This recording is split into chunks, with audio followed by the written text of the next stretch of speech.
Cette semaine, un coup de cœur particulier, on parle d'inspection. J'ai avec moi Global Inspection, Dany Lamère. On a un marché qui est en ébullition et puis les gens, pour gagner leurs enchères lors des promesses d'achat, ont commencé à enlever la condition d'inspection. Moi, je pense que c'est quelque chose de tellement important. Dany, je suis sûre que tu es d'accord avec moi. Explique-nous, c'est quoi l'importance de faire une inspection en bâtiment? Bien, comme tu me mentionnes, Suzy, effectivement, l'importance de faire une inspection, c'est que l'inspecteur qualifié, c'est la prolongation des yeux des acheteurs. À ce moment-là, lui, il est en mesure de déceler souvent des anomalies que les clients acheteurs ne seront pas en mesure de voir et qui pourraient se révéler éventuellement dans un futur si jamais il n'y a pas eu d'inspection pré-achat au préalable. OK. Et puis, dans une inspection en bâtiment, il y a des points importants qu'on vérifie. Puis je pense qu'il y a beaucoup de gens qui ne savent pas qu'est-ce que vous regardez. Vous en regardez plein des choses. Ça dure longtemps, une inspection? Je vais plutôt dire ce qu'on ne regarde pas. On ne regarde pas la beauté de la maison. On va regarder chaque point.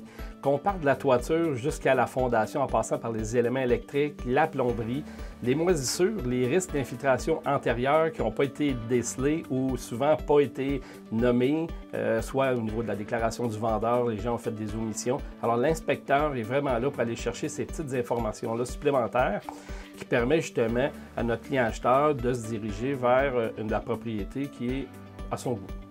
Oui, qui est bonne pour lui, en fait. Hein? C'est vrai que les courtiers transmettent la déclaration du vendeur à l'inspecteur, donc vous prenez connaissance de ce qui est déclaré.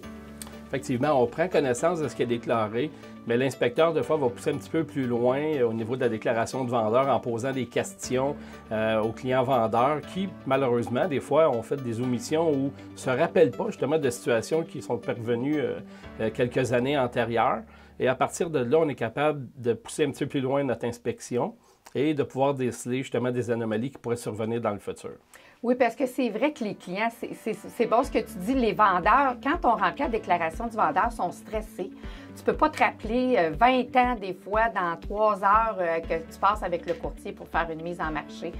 Merci, Dany, d'être venue répondre à des questions puis d'avoir éclairé les acheteurs. C'est tellement important, l'inspection en bâtiment. Merci beaucoup. Moi, je souhaite que tous les acheteurs soient prudents et diligents et qu'ils procèdent à une inspection